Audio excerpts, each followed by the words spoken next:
Habitats service that helps Tennesseans increase the biodiversity on their land. So, and she has a website for that, TennesseeHealthyHabitats.com. And with great pleasure, I introduce Pandy Upchurch. Thank you very much. I'm very glad to be here. It's just 18 minutes away from my house. So I live in Northwest Davidson County in Scottsboro, close to the Cheatham County line, but between Bells Bend and Beeman. So I live in this area, so I'm really glad to be here. But yes, thank you for that warm welcome. And I do own Tennessee Healthy Habitats now, and I love to work with private landowners. But what I plan to do today, all right, have technical difficulties right off to, maybe it's. Sometimes it just needs you to tell it that you're alive. Okay.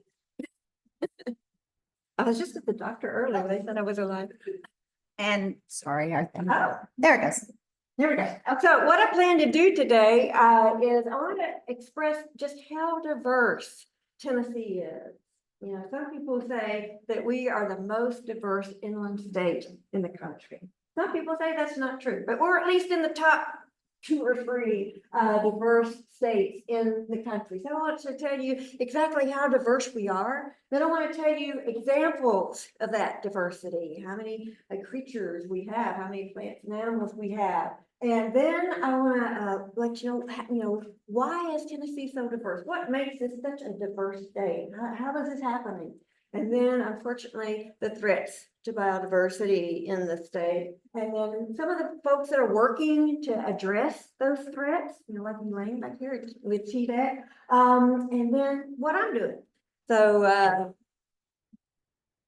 Tennessee, one of the most diverse inland states in the country. You know, we're always competing with Alabama on that, but it always depends on who did their last inventory or who wrote the last book on mussels or fish is how that turns out to be. But we are incredibly diverse. We've got 78 amphibians, we've got 56 species of reptiles, we've got 77 mammals in the state. You know, we've got over 300 species of birds in the state of Tennessee. And look at this, 517 mollusks. Now that includes snails, but a lot of those are freshwater mussels. 88 crustaceans in the state, and a big whopping 319 species of fish that we have here in the state of Tennessee. So just incredibly, you know, when we're talking about the Duck River, thank goodness we're coming up with a Tennessee conservation plan for the Duck River, because the Duck River is widely considered the most diverse river in this country, in this continent. And you know, it has over 150 species of fish, 55 freshwater mussel species, and you know, just in the Duck River alone, there are more fish species than in all of Europe. So we really are a preciously diverse state. And, you know, it's, you know, with things like that, we just have to protect them. Bird species, you know, again, over 300 species of birds across the state, 16 species of bats alone in the state of Tennessee. And that doesn't sound a lot, but it is quite a diversity for bat species. We have 32 species of snakes in Tennessee, only 4 of which are venomous, like this timber rattlesnake, this beautiful timber rattlesnake. And then we've got 56 species of salamanders in the state of Tennessee. Tennessee is known as the salamander capital of the world. No comparison to anyone else. We are the salamander capital of the world. And the reasoning behind that is that in the last glacial period, 9,000 to 10,000 years ago, the glaciers pushed all of these salamanders into the Appalachian Mountains, into this very, you know, diverse topography, and the salamanders were able to speciate. And that's where this genera of salamanders, the plethodons, were able to speciate and create all the different plethodonic salamanders that we have, which is the largest family of salamanders that we have in the state. So yes, we are the salamander capital of the world. And that's one of the reasons that the Great Smoky Mountains National Park is an international biosphere, is because of the number of salamanders that we have. You got 22 species of frogs and toads across the state. And, why do we have all of this diversity? What makes us such a diverse state? Well, again, it's back to our topography. You start off in West Tennessee, at Reelfoot, Memphis, and you've got all of these bottomland hardwoods that are very rich for amphibians, frogs in particular. And then you get to, again, the topography of the mountains, which allows speciation to occur because you have isolation. Whenever you have isolation of a species for over a period of time, they can create new species, they can speciate. And then we've got places like the Duck River and other rivers. We've got over 60,000 miles of streams in this state. 60,000 miles of streams. If this isn't a natural jewel, it doesn't exist. And the elevation change. You start off at the Mississippi River at 338 feet, and you end up at Clingman's Dome at 6,643 feet. All of that elevation change across the state, and you've got the Central Basin in the middle. It's not like we go straight uphill. We come across to the Central Basin. We have the plateau. We got the Eastern Plateau and the Western Plateau, but a range from the bottom to the top of 6,305 feet. So you've got all of these at different elevations as well. And again, 60,000 miles of streams in the state. And with that many streams, you have a lot of headwaters. You have a lot of streams that are just here in Tennessee. And whenever you have a lot of headwaters, you have what we call endemics. And endemics are species that occur no other place except for where they occur. Caves. We've got 10,500 caves in Tennessee. TAG is Tennessee, Alabama, Georgia. That's where people, again, from all over the world come to, spelunk, to cave. And then we have a lot of cave obligates, like the Tennessee cave salamander. Again, we're ranked second in the U.S. as far as subterranean species. And then we've got our cedar glades. Maybe some of the most unique habitats that exist anywhere are our cedar glades. And then we've got all of these species of plants at our cedar glades, again, that are endemics, again, which means that they occur no other place on Earth, but here in our cedar glades, here in the Central Basin, in the interior low plateau. Unfortunately, we do have all of this, wonderful diversity, but it's at risk. It's at risk. And so, there are currently 109 species in the state that the U.S. Fish and Wildlife Service consider endangered or threatened. 13 other species are candidates for listing. So, all of this is incredible, but, we have to be vigilant as far as protecting it. And there are threats to it. This is the NatureServe's biological importance map. The warmer the color, the more rich the place is, but it's rich for imperiled species.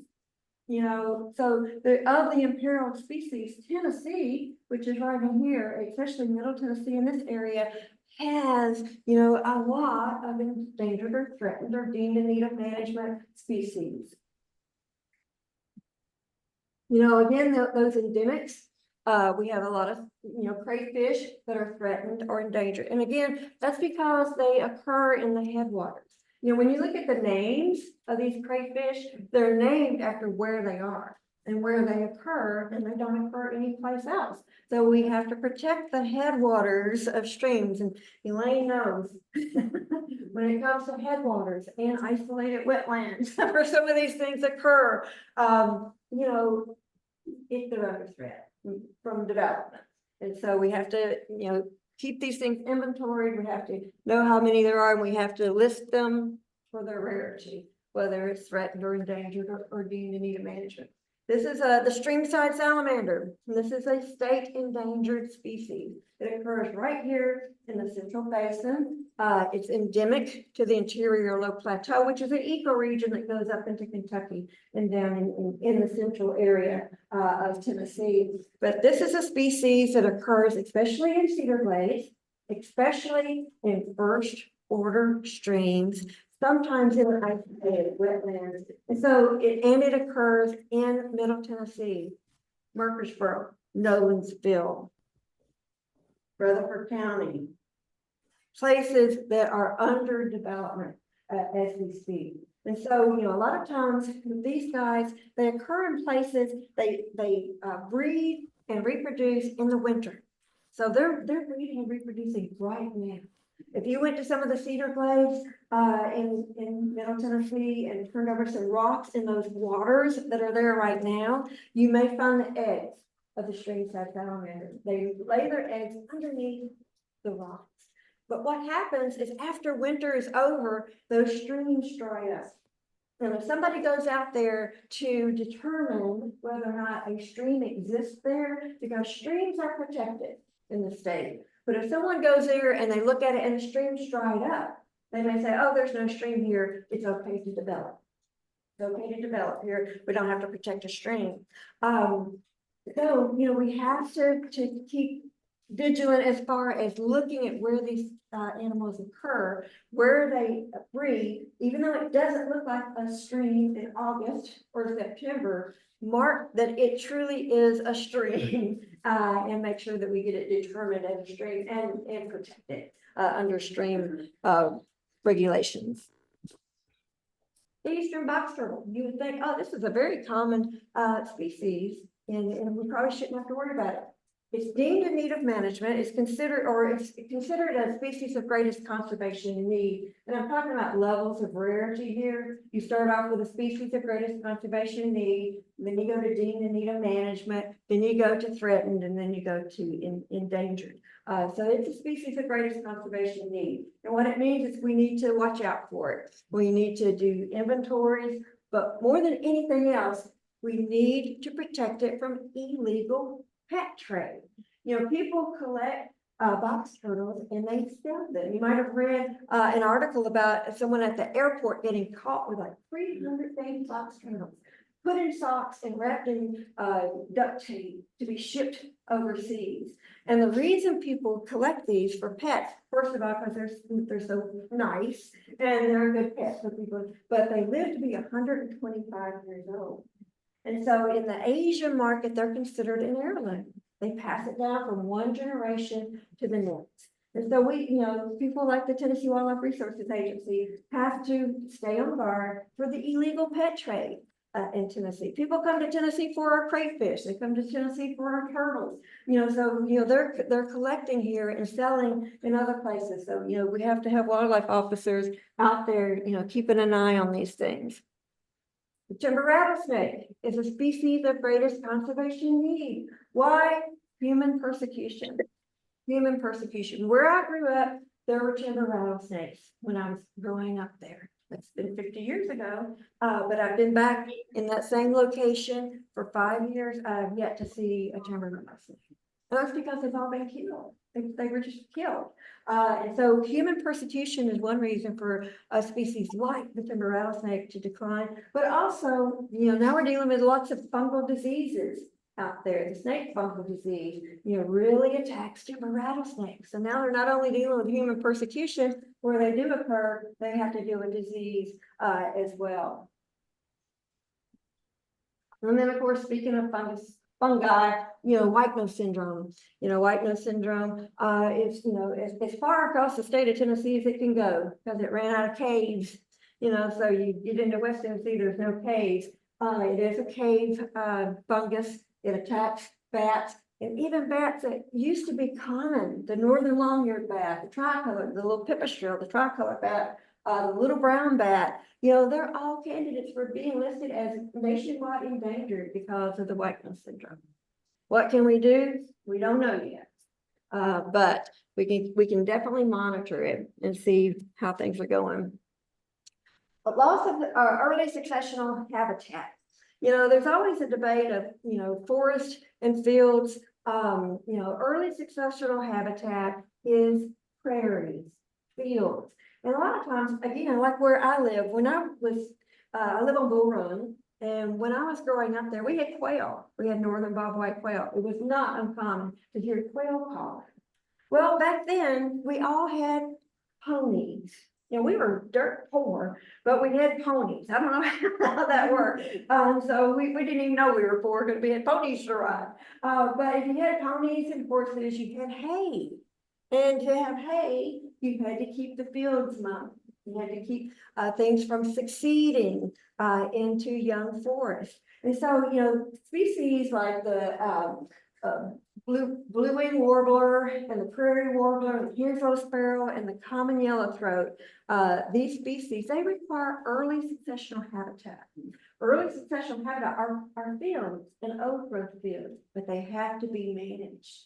They can't be allowed to grow up. Now, what we have mostly on Bull Run now are no ponies, but we have young forest. And these guys can't live in young forest, and neither can northern bobwhite quail. So, you know, the loss of this particular type of niche, this particular type of habitat is one reason we're losing a lot of our bird species. So what are some of the people doing out there? We have the Tennessee Amphibian Monitoring Program. Bob English is the coordinator for that.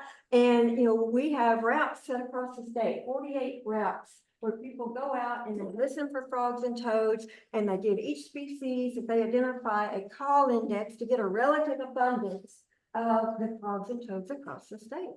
And data is collected, that data is compiled, and it's turned into the Tennessee Wildlife Resources Agency, and they make determinations about species like this. This is the crawfish frog. It lives in crayfish burrows. The crawfish frog, but it lives in crayfish burrows.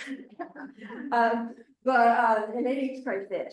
But, you know, these routes have told us that, you know, 20 years ago, we heard them along these routes. Last year, we didn't. The year before that, we didn't. You know, what's going on? This frog, since it lives in crayfish burrows and kind of like bottomland fields and things, just a matter of plowing the land. They're subterranean. They live underneath there. Just a matter of plowing the land can destroy that little population of the crawfish frog. So we have to know where they are so we can work with landowners to say, hey, hay is great, but let's not plow because we've got this species that is recently listed as deemed in need of management. It was a species of greatest conservation need. The surveys and the data show that we need to up it rarity level to deemed in need of management. So we'll go back out there. It breeds in March. We'll go back there and we'll listen for it. We'll see if it's, you know, if it was just a climate thing or, you know, a temporary climate thing, dry, cold, whatever it was. But we're really keeping an eye on the crawfish frog. And then, you know, a lot of these things we have to understand. You know, this conservation through connectivity. You know, a lot of folks don't realize that in order to have mussels, you got to have their host fish. You have to protect both of them. Can't just protect one of them. So the life cycle of mussels, they lay their glaucidia on the gills of certain species of fish. And then those fish swim away, drop those glaucidia, and then that's where the mussels kind of expand their range. So you have to protect both of them to be able to protect, especially the mussels. The fish can do without mussels, but the mussels can't do without fish. And so, you know, sometimes we have to connect them by removing dams. Can't remove the big ones, but we can remove the little ones. You know, like little mill dams and things of that sort. And we can bring them back to places, you know, like the Elk River. And then sometimes, you know, these species have to be propagated. You know, we have to take them over the dam ourselves, you know, so we have to put them where they need to be able to reconnect with their host fish. And then with the bats, you know, one of the things that we can do is try to stop the spread of white nose, you know, disease, but you know, it's pretty much gone as far as it can go. But we can keep people out of sensitive caves, not all caves, just sensitive caves. Like this cave at Bellamy, which is, you know, has over 300,000 gray bats in it, which is an endangered species. So we fence caves, we put up cave gates. The Nature Conservancy is very active in that. And finally, some good news. Sometimes we do all this work so that we can monitor things, survey things, and sometimes it really tells us good news. So one of our rarest bat species in the state, the gray bat, is resistant to white nose syndrome. Like, how on earth? How did that happen? So now we got more of these than some of those others, and most, because they've been endangered, have been listed according to the Endangered Species Act for so long that most of their caves are protected. And so because of that, this species, who knows, one day we might be taking the gray bat off of the endangered species list. That's always the goal, is to help these animals to the point that they don't have to be on the Endangered Species Act, species list. So hopefully someday that'll be the case. So that's, how diverse the state is, how that diversity is being challenged, and what some people are doing. And this is what I do. So yes, I used to work with the Tennessee Wildlife Resources Agency. I did that for 17 years. In the end, I was the assistant chief of biodiversity. But I was with the agency when state wildlife grants first got started. And that was in 2000. We were working on our state wildlife grant, our state wildlife action plans for those state wildlife grants in 2004, which is when I came on. And then the first grants were turned in 2005. But during that time, we were focusing on non-game. When folks think of the agency, I work for the agency, I'm an agent. When you think of the agency, you think of wildlife officers, game wardens. But there's a whole different set of personnel at TWA that focuses on non-game. That's the species that are not hunted. And when we first wrote our state wildlife action plan, which is for non-game, that's why we have that list of species of greatest conservation need. That's so we can get money to do these studies from the U.S. Fish and Wildlife Service. And so when we first wrote that, we got grants to work with private landowners and to work out on their property and let them know what type of species they had there, whether it be trees or plants or bats or amphibians or reptiles, and we would make a list of what they had. These are the species that we saw while we were here. And if you could just do these few things, create an ephemeral pool, thin your forest just a little bit, get rid of these exotic plants over here, leave your cedars, have a honey locust over here, then, we would write a non-game plan for them.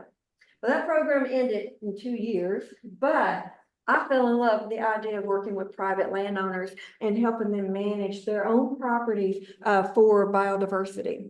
And the reason that that's such a smart idea is that 90% of the land in Tennessee is privately owned. 91% exactly is privately owned in the state. So, I've heard people say, we can't protect land out of the situations that we're in. We have to educate and work with private landowners. Let them know how lucky they are to have land in the state and ways that they can improve their land as far as biodiversity goes. So one of the things I do is I go out to properties and I'll do a species inventory. Now, if it's a small property, I can do that in a day. It's going to be according to that season of the year. If it's a big property, I make multiple visits and I make a list of every plant I see. And sometimes if I'm not keying things out, sometimes I have to key them out. But every plant I see, every tree I see, every bird I hear, every amphibian I see, every reptile. And then I come up with a species list. And there's a really cool thing on NatureServe. You see NatureServe referred to a lot, but they will tell you the natural system that you're dealing with. Maybe it's a chestnut oak, dry, interior low plateau forest. But these are the things that you need to do to protect that particular type of habitat. And so I do that species inventory. I give them a species list and tell them what type of natural systems that they have. And then we start working on management. How can we manage? So, a lot of times we're going to end up with, in Tennessee, oak hickory forest. That's kind of the number one forest that we have. But sometimes oak hickory forests are too dense. And so what you have is a lot of trees, but nothing underneath.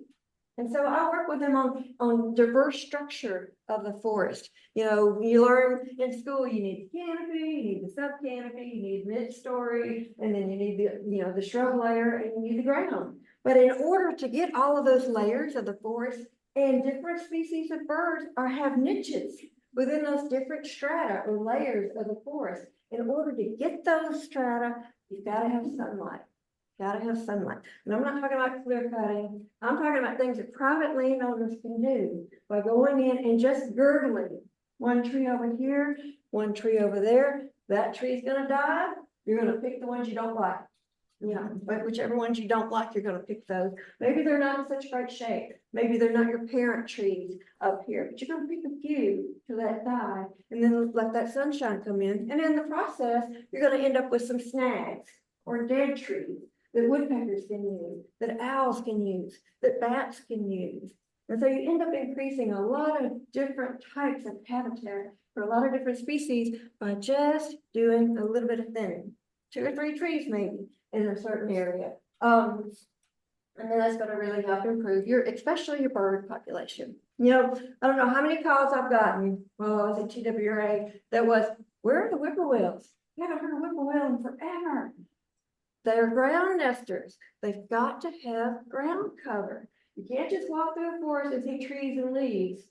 That's not enough habitat for whippoorwill.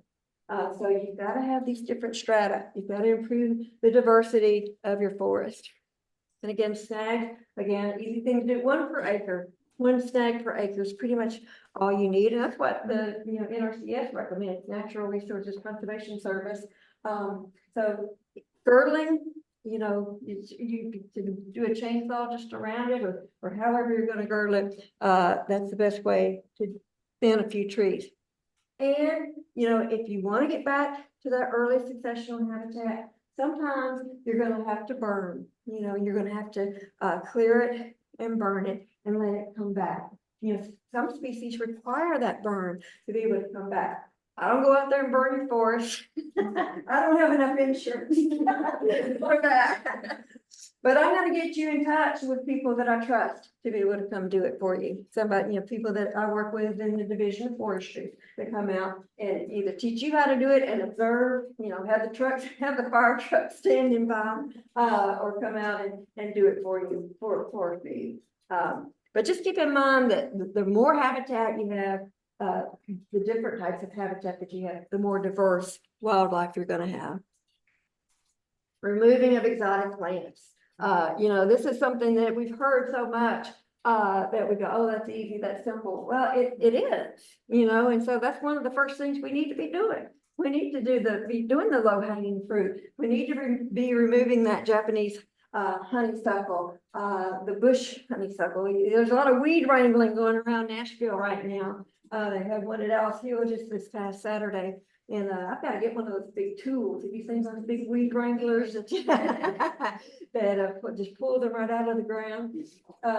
Ailanthus. A lot of people aren't familiar with Tree of Heaven or Ailanthus, but it will surely take over a forest. And what you'll end up with is a monoculture that doesn't support any of our species of wildlife. Privet. You know, remove as much privet as you can. You know, however you can dig it, you can cut it and put, you know, various, you know, targeted, you know, glyphosate. But again, not this spraying all over, but just, you know, like painting the tops of where you cut things like big privet. Multiflora rose. This is a invasive exotic plant that you find a lot of times in riparian zones. And so, you know, if you can remove things like that in the bush honeysuckle, you know, you're going to end up with the stuff that should be in a riparian zone, you know, like spice bush and things like that. And speaking of riparian zones, you know, my biggest pet peeve, well, I don't know if it's the biggest one, but as far as plants and habitat goes, is people who mow all the way down to the creek. People who mow all the way down to the creek. And, you know, you end up with that, you know, without any of that cover alongside the stream. You know, you've got grass, whereas you could have jewelweed, you know, you could have sycamores, you could have that spice bush, and you could have those bird species that need this stuff to be able to nest, like the Louisiana water thrush. You know, I'd much rather have Louisiana water thrush than grass down to the edge of the stream. You know, people, oh, but it's snaky. Yay! Yeah. that's fantastic. You know, if you've got snakes along your stream, you've got a healthy, habitat, but healthy environment. You know, and remember, only 4 of them are venomous in the state. And in Nashville, you've only got 2 to worry about. One's the copperhead, and that's the least venomous of all the venomous snakes. And so you really only have to worry about those poor timber rattlesnakes that have now been listed as a species of greatest conservation need. So if you've got snakes along your stream, you are incredibly lucky. You're incredibly lucky. So that's a good thing. It's a good indication, you know, and again, you know, kind of learn, you know, which species of plants are gonna, you know, help which species of animals. You know, spice bush, I'll talk about spice bush a lot, but it is one of my very favorite shrubs. You know, it is the host plant for the spice bush swallowtail, you know, and you can plant this right in your yard. You know, when I lived in Franklin, we had a water drip line, and I planted spice bush right in the drip line, right beside the porch. You know, we could watch the spice bush swallowtail come in and lay their eggs, and then you can watch the caterpillar, then you can see the chrysalis, you can see the whole, you know, metamorphosis of the spice bush swallowtail if you plant those shrubs close to your house. You can witness that. And, you know, I just learned this a few years ago. I don't know how I did not know that the wood thrush, you know, a favorite bird of many folks, and it's such a beautiful song. Its favorite food in the fall is spice bush berries. I did not know that. And so, yes, and so, you know, I didn't know it until I saw all these wood thrush in my backyard eating my spice bush berries. I also do wild edibles, and so it's like, wait a minute. And so, but I'll let them have theirs, and then I take what's left. I dry spice bush berries and make the spice that's very similar to allspice, and I make cookies with it, which are very good. But if you have these guys, you can have the host of these butterflies, pawpaw. You can have that. Pawpaw is the host plant for our state butterfly, which is the zebra swallowtail, and you can have pawpaws. We had it's been very windy for the last few years in Tennessee, and so I've had a lot of trees just fall down from wind throw, and I'm like, oh no! But the thing that came back were pawpaws. You know, when you start just observing these things over a period of time. It's like, wow, that was just I didn't have to plant them. That was just in the seed bank. They were just there, you know, or they were just so small, they couldn't produce the fruits. So I had a bumper crop of pawpaw last year because of the wind throws from the wind. So they're great. If you've got pawpaws, you've got to have different individual pawpaws. You can look and think that you've got a big pawpaw forest, but it's all really clones of one tree. So they will not self-pollinate. You've got to have different individuals. So, you know, sometimes you have to bring a pawpaw from some place, hopefully on your property. Like I've got a creek and I've got hills. I can take one from the creek and put it up at the base of the hill to help them diversify and have different individuals to be able to create my pawpaws. And then again, learning how to attract wildlife to your backyard. That's one of the things I help folks, you know, just easy stuff. Oh, the easiest thing in the world to grow is passion vine. You know, they're beautiful, they're easy to grow. Most of the time, if your place is pretty wild, it's going to grow up on its own. If not, you can plant them. And what you're going to get, the Gulf fritillaries. You know, so this is a Gulf fritillary caterpillar. And you can eat the passion vine fruits. And you can have the Gulf fritillary butterflies. But this is what the fruits look like. They get, you know, real yellow and soft and crinkly like this. And you just put it in sugar water, and mash it up and just the whole thing, you know, and add the gelatin to it. And then you can make your passion vine jelly out of it. And it's very unique flavor. Passion vine is in the same genus as the passiflora that is used for Hawaiian punch. You know, Hawaiian punch has got a very unique little flavor to it. It's because they have the fruit from a type of passion fruit. And our passion vine is in that same genus. And so when you kind of get something that kind of say, oh, I think I've tasted this flavor before. It's Hawaiian punch. I haven't had Hawaiian punch in a long time. But does it even exist anymore? I don't know. But they use passiflora. And this is the genus passiflora. I also help people write green belts, which, you know, is basically a very simple forestry plan that you can write. Some counties have a just a form that you fill out. But you need help with identifying the trees, you turn in the basal area of your forest, and just a few simple things like that. Doesn't take a lot of time, very economical, but then you get a tax relief. If you have your forest, if you have 15 acres of forest and you have a green belt and you turn it into your county property assessor's office, you can get a tax relief by having your green belt. Now that means you can't forest you can't timber your land. It's a forest that's set aside.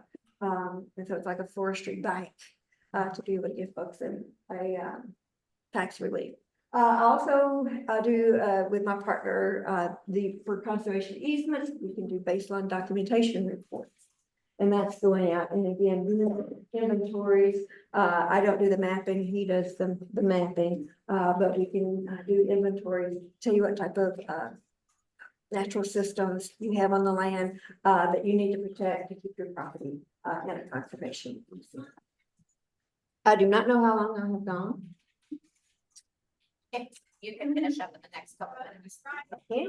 And so yeah, check me out at TennesseeHealthyHabitats.com. Or email me, if you have any questions over anything that I talked about today. That's a ton of information in a short period of time. So if you have any questions about any of that stuff, do just feel free to contact me and I'll get with you. Are there any? Do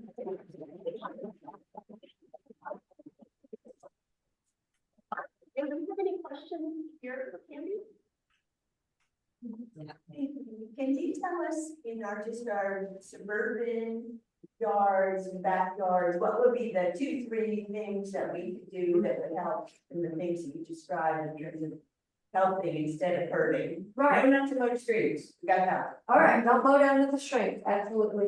And then, if you got any, of course, in a suburban yard, you're gonna have ornamental trees and shrubs. Just make sure they're not the ornamental trees and shrubs that are gonna escape from your yard into the woods and natural area. So you never want to plant bush honeysuckle or ailanthus or multiflora rose. And some people even say have this, but there's a whole list of things that are not recommended for planting now, and that's on the Tennessee Exotic Plant Council's website. It's called TNEPC, the Tennessee Exotic Plant Council. They have lists. They have a list of natural plants for you to plant, and they have the list of the exotic invasive plants for you not to plant. And it's geared toward each region, each of the grand regions. So plant those things, just simple things like, and you're right, I should have had some things like, please do not spray your yard with herbicides or insecticides or, unless it's very directed. If you've got a dogwood that has anthracnose, so then you're gonna have to treat, for that fungus. But if not, let's don't use the chemicals. I think my last slide said, I'm gonna help you make your yard healthy enough to eat. And I do the wild edible classes, and most of the stuff that I use for the wild edible classes come off of my farm and out of my yard because I'm organic. So I know they're not going to have the chemicals on them. So yes, those are a few things, planting, food trees, a lot of times so what you have to do is look at your land and then think about those 4 components of habitat, food, water, shelter, and space. And then you find what is the limiting factor on my place. Maybe you've got lots of food, but you don't have cover. And so you've got to plant, some little things for cover, or you've got to leave a little, brush pile. You'd be surprised. Sometimes I accidentally leave brush piles, but I'm like, I'm gonna burn that later. Like that pile of privet, Brenda. And I say, I'm gonna move that later. And then when I finally get ready to move it, I find box turtles under there. That have just kind of like, what are you doing on my driveway under a pile of privet? Well, that was cover for them. So food, water, shelter, cover, shelter. You can always put up, if you don't have a snag in your yard, put up a nesting box. So look at those components of habitat. Whatever you don't have, you fill in. Any other questions? I'm really concerned about the wetlands bill in front of the legislature. Do you have any suggestions on how to do that? And this bill addresses isolated wetlands, which are critical habitat for amphibians in particular. You know, when we do the amphibian and reptile class, there's a lot of salamanders that need ephemeral wetlands. Four-toed salamander, I just name a ton of them. Marbled salamander. So, I mean, call. I mean, that's all I'm gonna do is call your representative and tell them that you understand the rights of private landowners. But you know, there has to be a compromise to where we can protect habitat, especially headwaters, headwaters of streams. Yeah, just call and I know how important this and talk habitat. Talk habitat. And then the last thing I heard was talk flooding. Yeah, we got places that are flooding people that didn't flood before. Why is that? Well, maybe it's because of all of this impervious concrete that we have out there, and the waters. I mean, I love the Nashville water folks, but their whole job is to get the water off. You know, we've got to make the stream flow faster to get to the Cumberland River. It's not necessarily so, you know, because it's got to go somewhere. So, you know, some of this development, you know, if we can have pervious structures, you know, wetlands are sponges, they keep areas from flooding and stuff like that. So if you call, say, I'm concerned about the flooding issues in Nashville, and that gets their attention. You know, you can probably talk salamander habitat all day, and they're gonna go, oh yeah, here's another one. But if you talk flooding and insurance cost and, you know, rebuilding cost, you know, I have a property that this disaster because of 2010. Yeah, so I pretty much have a house that's unlivable on that property. So I am concerned, call and flood. You talk about moles and they're coming in your yard, it seems like great for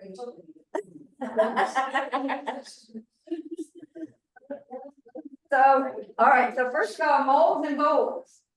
Moles are underground and voles are on top of the ground. So if you go out there and you see the little tunnels through the grass that are so cute, and they got the little intersections with the poop in the middle of them, that's a vole.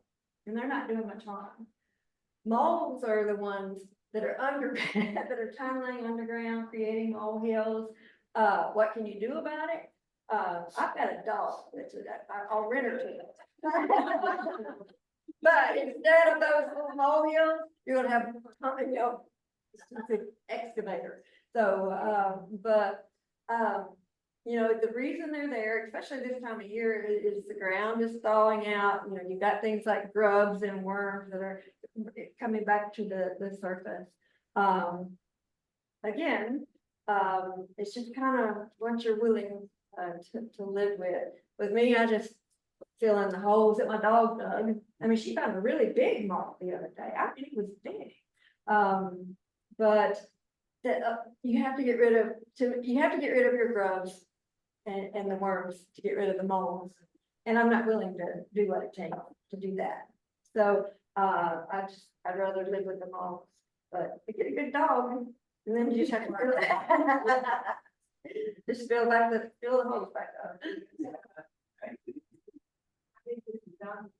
Oh, yeah, she can do it, or he can do it. And my dog's 14 years old, so I mean she's still out there mowing. So yeah. Any other questions? I heard that there's a rule in the state that like people can declare a creek dry and then we can develop it, and that it's like there's 30 days or some 90 days for somebody to test it. Turn to your right.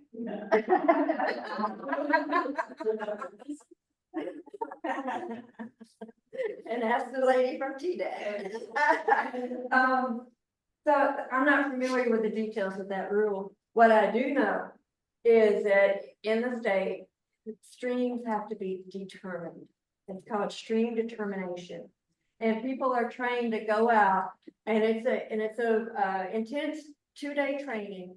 Where you go and you look at rock sorting, you look at soil, you look at macroinvertebrates, you look at, fish, all these things you look at to give a stream a score.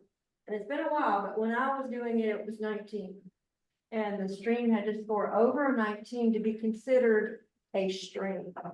Now, if it's considered a stream, then it's protected by TDEC. And you have to get a permit in order to do any development. And you have to develop in a way that does not harm the stream. If it does not score a 19, it is considered a wet weather conveyance. It is considered a ditch, and it does not get protected. And that's why with that streamside salamander, you have to have people that know that it is a stream and say, and I haven't, do you know, I don't mean to put you on the spot, but do you, at once upon a time, Robbie Baker was trying to get it to where if streamside salamander occurred there, then it's a stream. But I don't know if any of that got changed. But so it's so hard when a stream dries up. And I think you could, if you had somebody that would listen, you could challenge that this stream needs to be determined in January through April, not August, not September, not when it's dry. So yeah, I think you could challenge it and say this is, if a fish is found in that stream, it's a stream. And I mean, you got this long form. Question 1, is there a fish there? If the answer is yes, it's a stream. And so, if you see fish in the stream, you can say fish live here. Maybe not right this minute, but in the winter, there's fish. So We have to go one more question. Yes. So to Ann's question, Tennessee, law, if we have, because I know there is the whole US federal legislation that reduce protections overall, wetlands. But if our laws are stronger, if we could defeat that bill and keep stronger protections in place. I just know that like we were trying to stop that. We actually was successful, and there was a woman that gave a presentation similar to yours, but about it was Lindquist Environmental Action Fellowship. Donna Harris gave a presentation about Tennessee and the damages, and it impacted state legislation. So but there was a strong groundswell of support across the state for that to stop the whole money. So if we had similar, if the legislature knew that we had that kind of concern about this weapons bill, and we had somebody like you come in and actually do this presentation might actually impact. yeah, well, I'm not the expert. We've got folks at Cumberland River Compact that are the expert, but you're right. The folks there or folks at TDEC. Yeah. Academic experts from. FEMA to talk about flooding, it was. And they have lawyers. They have good lawyers at TDEC that are fighting the fight legally as well. The lawyers, Stephanie Durham told me that she's on that committee, so they are fighting, but people have to listen in order for it to help. The presentation I heard was from the Harpeth River Conservancy. So you've got nonprofits up there fighting as well. Well, Cumberland River Compact, a nonprofit. So, but they're experts. They just have to be listened to. That's why I wondered, this bill even still in existence? Surely it was. It's always the extremes. So the representative that I heard speak, he's talking protect private lands. Somebody